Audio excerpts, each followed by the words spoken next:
ka-vibes. Dahil ang oras natin 7:19 na, nandito tayo sa ating Dong dito! Alimango sa dagat! Eto nga, dugtungan mo ka-vibes. Correct. Ngayong umaga makinig ka, dugtungan mo ka-vibes. Maaga sana kaso.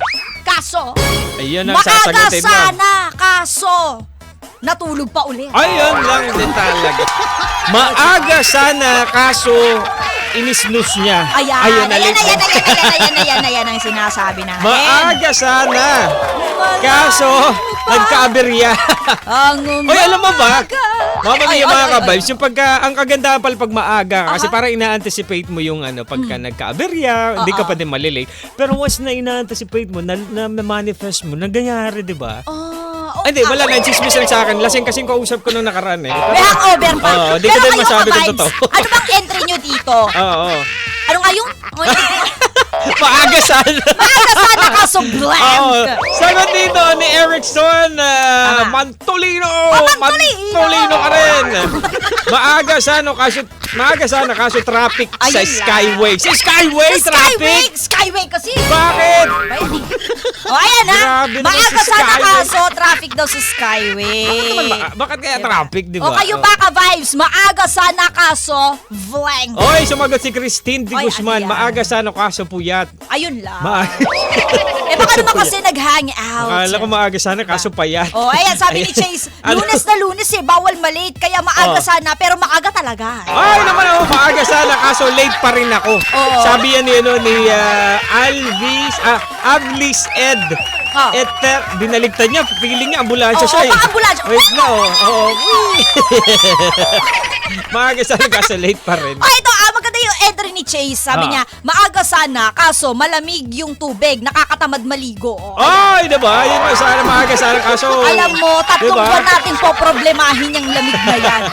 Pero, magandang problema siya sa totoo lang ha.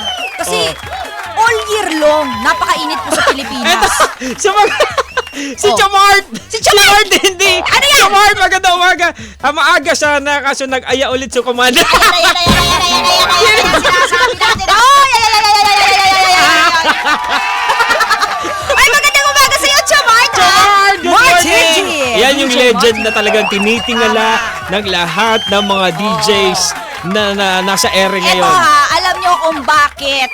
Di ba kung bakit marunong kami sa radio drama. Yan ang isa sa mga nagturo sa amin. Si Martin D.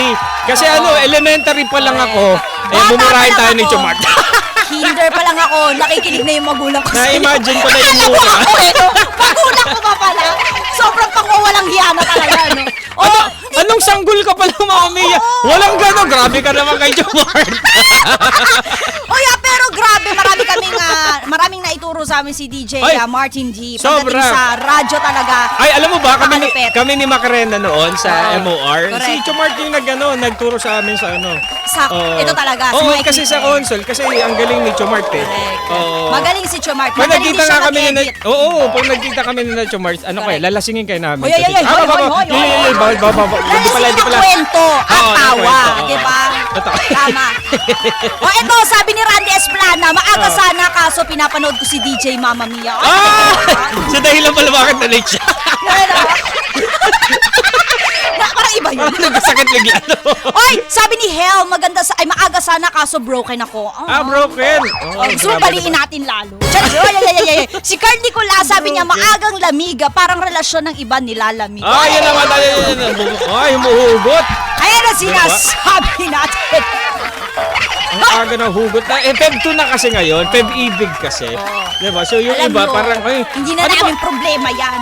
Ano ba masarap, Mama Mia, pag Feb ibig na humugot o bumaon ng bumaon ng mga Magbaon na lang tayo ng tinapay. Yun na lang. Kasi minsan ibaba mo yung charger. Hindi ko na maisip. Pag Feb ibig, ang daming pwedeng gawin eh. Oo. Diba? Alam nyo, para ma-distract kayo, maghanap kayo ng racket, kumita kayo ng napakaraming pera. Diba?